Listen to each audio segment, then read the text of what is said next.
आज हम लोग वर्ग 10वीं के हिंदी और किसलय पुस्तक से संबंधित कुछ प्रश्न को देखेंगे, साथ साथ कुछ जो व्याकरण के जो प्रश्न हैं उसे भी देखने का प्रयास करेंगे। सबसे पहले आज का जो मुख्य वाक्य है इसे देखते हैं। तो क्या है? मानवता परमो धर्म। मानवता परमो धर्म का अर्थ होता है मानव ही सबसे परम धर्म है। मानवता ही सबसे परम धर्म है। मानवता का अर्थ हुआ कि हम किसी को सहायता करें तो किसी धर्म जैसे हिंदू, मुस्लिम, सिख, ईसाई को देख करके नहीं, किसी जाति विशेष को देख करके नहीं, मानवता के नाते, मानवता में जो सही है उसे सहयोग करे, सही को हम लोग साथ दे, क्योंकि मानवता ही क्या है? सबसे प्रमुख धर्म है। देखेंगे पहला प्रश्न है कि प्रेमचंद द्वारा रचित कहानी कौन है? तो प्रेमचंद द्वारा रचित कहानी ईदगाह है। दूसरा प्रश्न है प्रश्नवाचक सर्वनाम कौन है? तो हम लोग प्रश्नवाचक सर्वनाम जानते हैं, जिससे कि पता चले कि प्रश्न पूछा जा रहा है।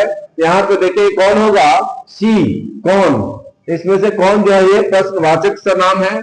इसके बाद है कलिंग का युद्ध कितने वर्ष तक चला? तो कलिंग का युद्ध जो है वो 4 वर्ष तक चलता है। इसके अलावा हामिद के पास कितने पैसे थे? तो हामिद के पास कितने? 3 पैसे थे।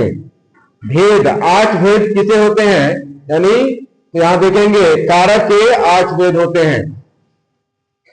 इससे आगे प्रश्न है स्वर संधि के कितने भेद हैं? स्वर संधि कितने भेद होते हैं?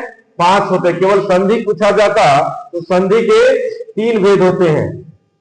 संधि के 3 भेद, जबकि स्वर संधि का तो 5 भेद होता है। आगे लक्ष्मीबाई कहां की रानी थी? तो लक्ष्मीबाई कहां की? झांसी की रानी थी।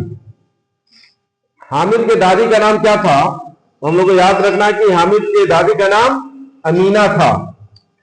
आगे संस्कृत भाषा के शब्द जो हिंदी में प्रयुक्त होते हैं उसे क्या कहते हैं? तो तत्सम, यानी संस्कृत वाले शब्द, जैसे कि अग्नि हुआ। अग्नि ये क्या है? संस्कृत का शब्द है और इसे हम लोग हिंदी में प्रयोग करते हैं, तो निश्चित तौर पे अग्नि जो है वो तत्सम है।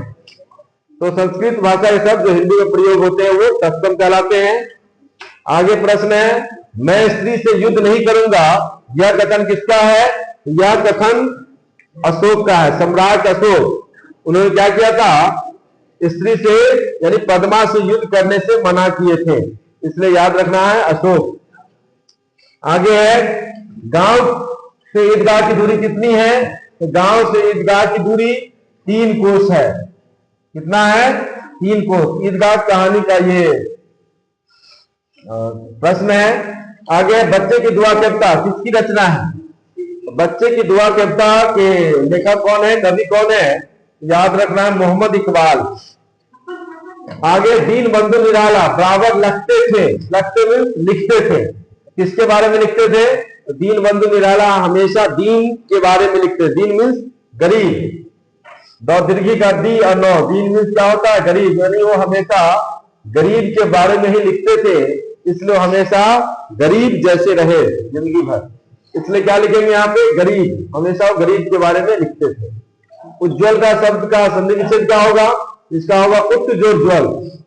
उत्तजोर ज्वल जो उज्ज्वल का संधि विच्छेद है। आगे जुलाई शब्द कौन संज्ञा है?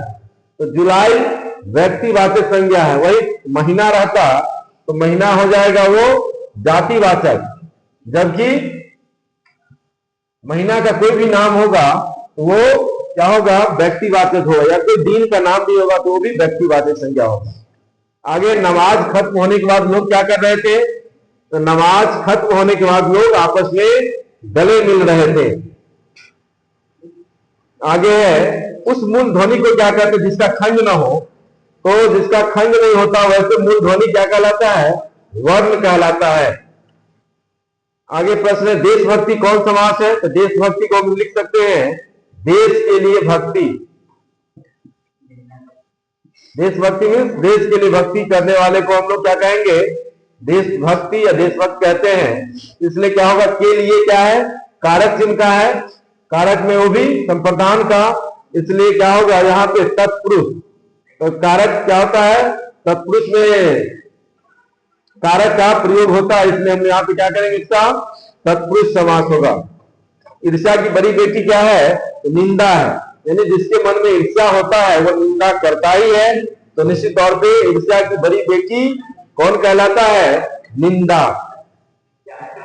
सत्य प्रयोग शीर्षक के लेखक कौन है, तो सत्य के प्रयोग शीर्षक के लेखक कौन है, महात्मा गांधी।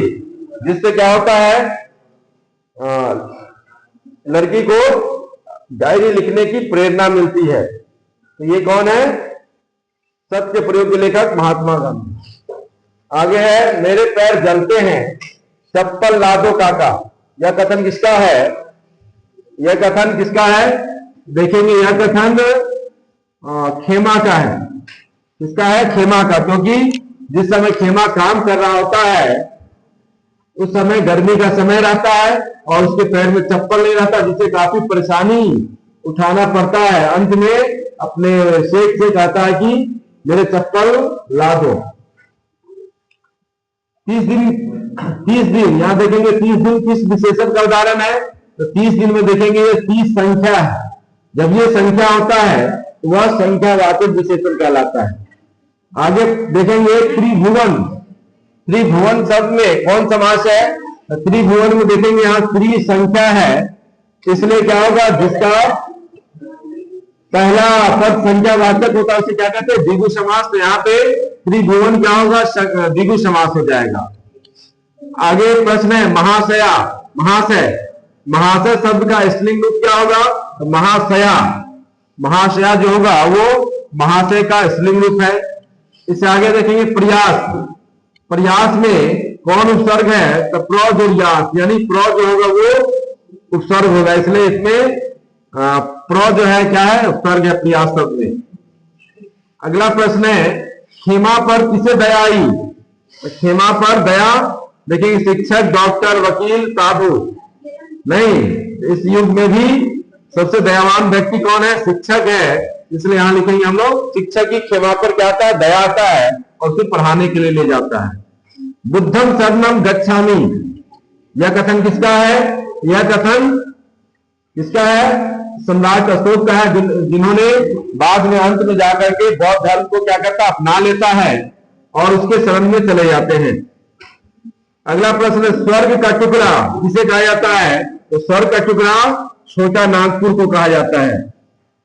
इससे आगे प्रश्न है, सुदामा का पैर किसने धोया, तो सुदामा का पैर श्री कृष्ण जी धोते हैं। ठेस कहानी का नायक कौन है, तो ठेस कहानी का नायक सिरचन है। नायक मीन्स होता है जो कहानी में सबसे मुख्य भूमिका निभाता है, उसे नायक कहते हैं। इसलिए ठेस कहानी में सबसे मुख्य भूमिका सिरचन ने निभाया है, इसलिए सिरचन क्या है, इस कहानी ठेस कहानी का नायक है। वही उसका लेखक पूछता तो कौन होता, फणीश्वरनाथ रेणु होता।